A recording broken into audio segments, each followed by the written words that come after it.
चाचा कोई रूम खाली है? रूम तो है, मगर क्या आप लोग वहां रह पाओगे? आप लोग चाहो तो वहां रह सकते हो, लेकिन कुछ हो गया तो उसकी जिम्मेदारी मैं नहीं लूंगा। क्यों चाचा, यहाँ चोर डाकू भी है क्या? नहीं, उससे भी ज्यादा खतरनाक चीज है भूत।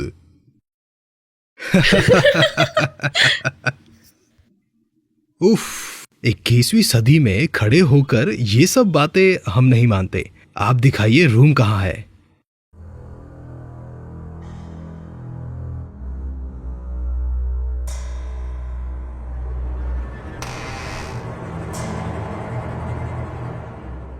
ये रहे आप लोगों के बेडरूम और बाथरूम, और इस तरफ है टीवी और लाइट के स्विचेस। अच्छा, यहाँ खाने के लिए बंदोबस्त है क्या? खाना रूम में मिलेगा। रूम सर्विस यहाँ मैं खुद आके दे जाऊंगा। चलो, कुछ तो मिला।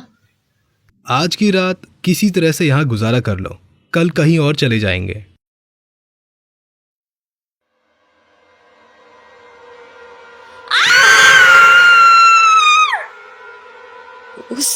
उस बाथरूम में कोई है। मैंने किसी का चेहरा देखा। मुझे बहुत डर लग रहा है। विजय बाथरूम में जाके अच्छे से देखा, लेकिन वहां कोई भी नहीं था। क्या यहाँ तो कोई भी नहीं है? किसे देखा तुमने वहां? मैंने किसी का चेहरा देखा। तुमने जरूर गलत देखा होगा। इतना लंबा सफर करके तुम थक गई हो, जरूर से तुम्हें वहम हो रहा होगा। और ये जगह भी डरावनी है। ये सब होने के बाद दोनों सो जाते हैं। अचानक कौन है? दरवाजा खोलिए, आपके लिए खाना लाया हूं। विजय ने दरवाजा खोल दिया।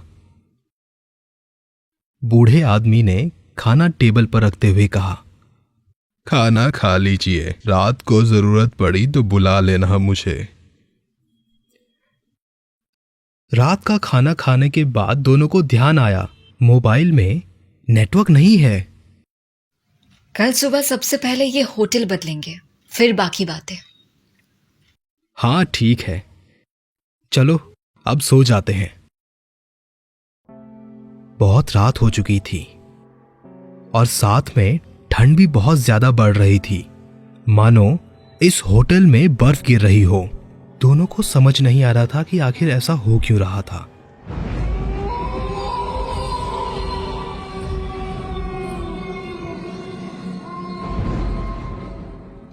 दोनों लेटे लेटे बातें कर रहे थे।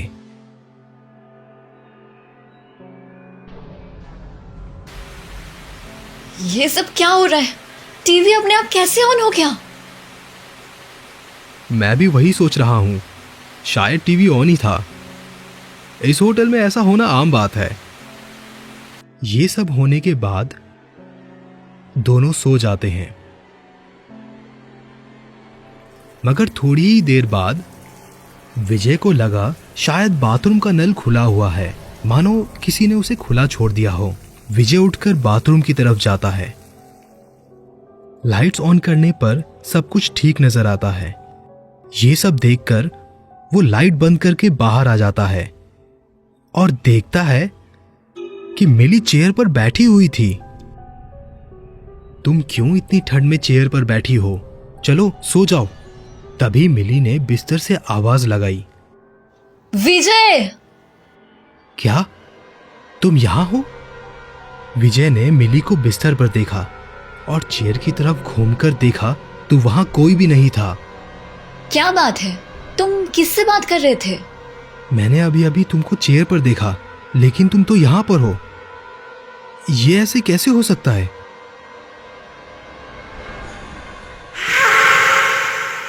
मिली ने विजय को बिस्तर में आने के लिए कहा। विजय बस बिस्तर पर आया ही था कि दरवाजे पर किसी ने दस्तक दी।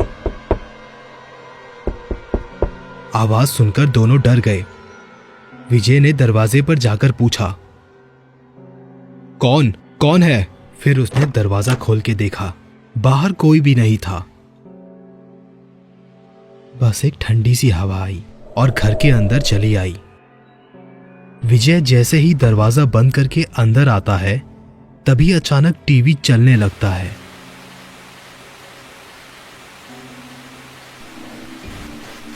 तुम सब मरोगे, तुम सब मरोगे, तुम सब मरोगे, तुम सब मरोगे। ये देखकर दोनों डर जाते हैं। कौन हो? कौन हो आप लोग? विजय, मुझे बहुत डर लग रहा है। उन परछाइयों में से एक भयानक सा चेहरा आगे आया और उसने कहा, तुम लोगों को हम हमारे साथ ले जाएंगे। नहीं नहीं, प्लीज हमें छोड़ दीजिए। विजय और मिली धीरे धीरे दरवाजे की ओर बढ़ रहे थे। अचानक उन दोनों ने दौड़ लगाई। वो सारे परछाइयां उनके पीछे चलने लगी। किसी तरह से जान बचाकर वो दोनों रिसेप्शन पर पहुंचे। फिर विजय ने बोला, चाचा चाचा चाचा, हमें बचा लीजिए, हमारे कमरे में भूत है, वहां पर बहुत सारी डरावनी परछाइयां हैं, हमें बचा लीजिए। फिर उन्होंने देखा जो रिसेप्शन टेबल पर सर रखे बैठे हुए थे, उनके सर पर चादर रखी हुई थी। फिर उन्होंने धीरे धीरे अपना सर उठाया। क्या ऐसे दिखते थे? ऐसे दिखते थे ये भूत?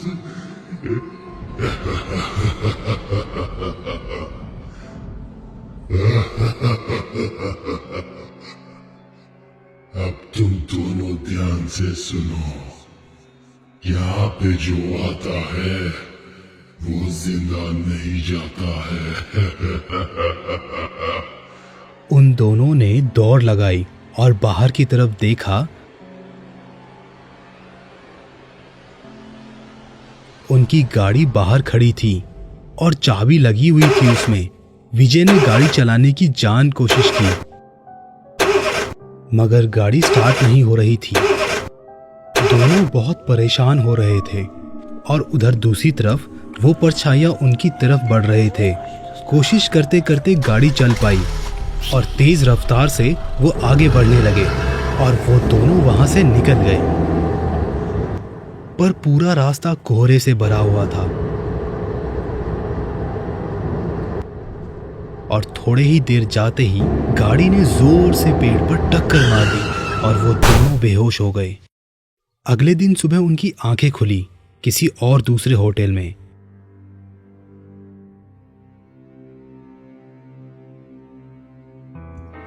उन्होंने ये सारी बात मैनेजर को बता दी। लेकिन आप जिस जगह की बात कर रहे हैं वहां तो कोई होटल ही नहीं है। बहुत पहले एक होटल हुआ करता था, मगर अब वो भूत बंगला बन चुका है।